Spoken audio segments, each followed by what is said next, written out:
నిన్న ఈ మల్లారెడ్డి ఏది నేను అసెంబ్లీ కాడికి పోయినా. ఈ అసెంబ్లీ కాడికి పోతే మల్లారెడ్డి కలిసే నేనేమో ఆడ బయట నిలబడి బయట ఏది మన మల్లారెడ్డి రంగాన ఈ ఎమ్మెల్యేలు అంతా ఇటు వస్తూ ఉంటే నేను నిలబడ్డా. నేను నిలబడితే వచ్చిండు మల్లారెడ్డి వెనకకెళ్ళి వచ్చి ఇట్లా చూసి నువ్వు అని ఇట్లా పట్టుకున్నాను. పట్టుకొని ఏమన్నాడు ఆఖరికి, ఇక పట్టుకొని ఏమంటే అన్నా నువ్వు ఈసారి ఎమ్మెల్సీ కావని అన్నాడు. మరి కాంగ్రెస్ పార్టీకి ఎమ్మెల్యేల కోటాలు ఏమైనా తక్కువ పడితే నువ్వు ఉంటావు కదా అని అడిగిన. ఉంటేనే బాధతుంటా అన్నాడు. ఇక ఇదే చర్చ జరిగింది. ఈడ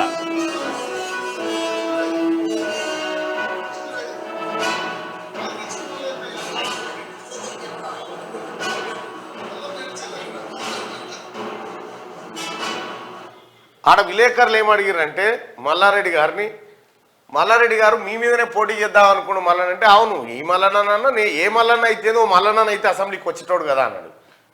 నువ్వు గెలవకపోదు కాదంటే అవి మల్లన్న పోటీ చేస్తే నేను గెలవకపోదు అనేటువంటి మాటనైతే ఒప్పుకున్నాడు.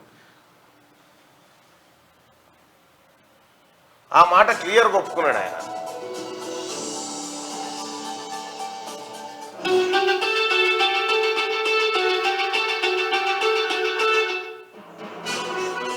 మ్యూజిక్ వస్తా ఉంది కానీ అయితే అక్కడ మల్లారెడ్డి గారు మాట్లాడుకుంటే ఎలక్షన్ దాకా కొట్లాడతాం, ఎలక్షన్ తర్వాత అన్ని పార్టీలు కలిసే పని చేస్తాం కదా అని చెప్పి మాట చెప్పారు.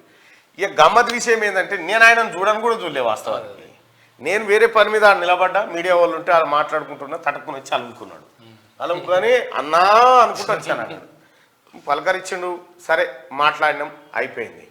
విషయం ఏంటంటే మల్లారెడ్డి గారు మూడు చూస్తూ ఉంటే ఆయన ఆ మందల పోతలేడు, ఎక్కువ పోతలేడు, గులాబీ మందల దిక్కు తిరుగుతలేడు, పక్కపంటే ఉంటుండు. ఆ ఉద్దేశంతో మరి మంది తక్కువ పడితే ఏమన్నా ఆసర అవుతావా అన్న. ఏది ఎమ్మెల్సీ అన్న, నువ్వు ఎమ్మెల్సీ కావాలన్నాడు. మరి అయితే కానీ కాంగ్రెస్ పార్టీకి ఎమ్మెల్యే కోటాల మంది ఏమైనా తక్కువ పడితే నువ్వు ఆసర అవుతావా అన్న.